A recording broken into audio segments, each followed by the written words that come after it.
to the Go Green Show. We're here in Haringey as part of the Eco Urban Drop-In, and we've got Councillor Micah Carter, who's the lead for climate action, with Zoe Roberts, who works in the team.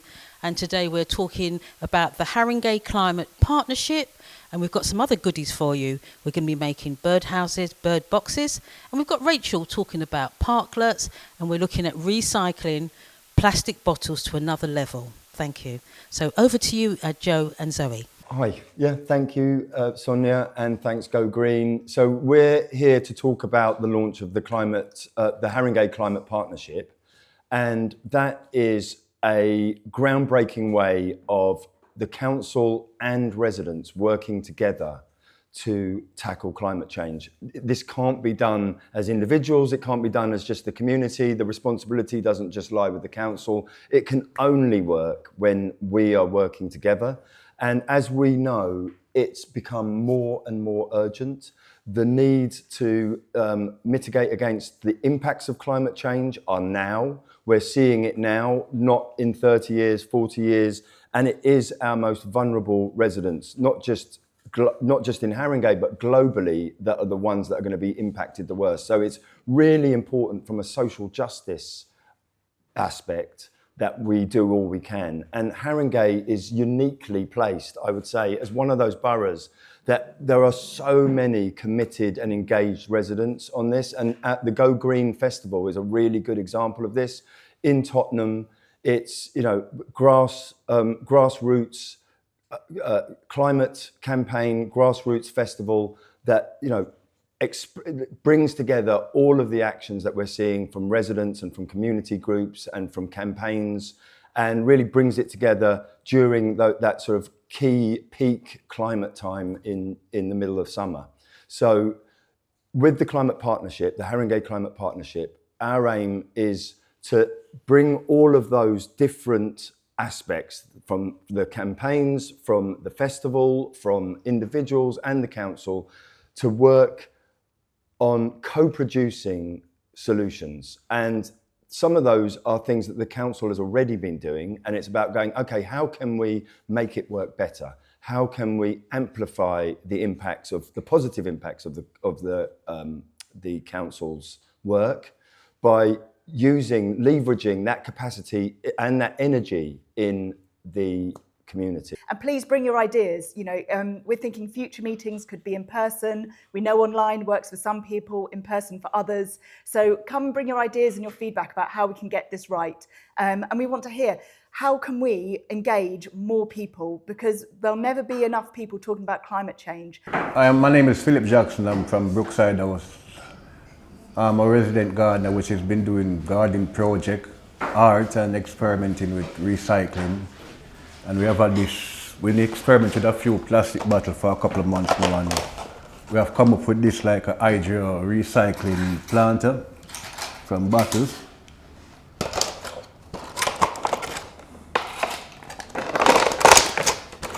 Well, there's a bit more ingenuity to it than simple as this, but you can see the finished product we have here really, which is good for your windowsill or something like that in a garden. If you don't have a garden, I mean, it's a way to create some interest from recycling bottles, plastic, and make it interesting. We're also doing arts, which would add a bit of color into the plastic, and this is really a piece of art and recycle. We started by hanging things, and we run out of planting space where we really are. We don't have enough planting space, so we start by hanging things on the chalice we have in the garden. And from there we get inspiration to move on to different methods which we're going to be doing, and we've been experimenting, and so we'll come up with this as a final product. And our aim is to really have a plastic farm this year. We're going to be doing the vegetable in the plastic because we don't have enough planting space, so we work out what vegetable can be grown in these different sizes. You can notice we have two different sizes here, Smaller ones, different plants. Yeah, this is the hobby, and it's something I really love to share, because everyone can participate and get involved. Well, actually, this was done in my part-time, free time, just playing around at the bottle because we've been trying to do this for a long time, get it right, get the box to fit and, but this is really finished now and green and ecological, green and ecological, yes. Hi, my name is Victor.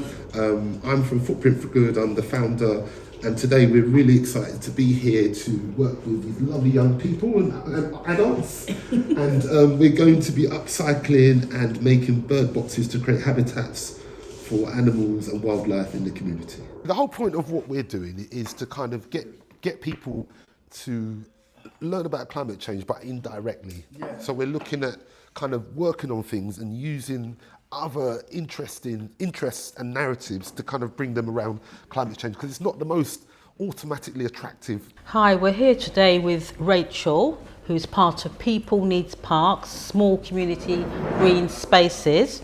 And Rachel's going to be telling us all about the opportunities for community gardening, which brings enormous benefits, brings neighbours together, improves well-being, reduces stress, and what's really interesting, it helps nature to thrive.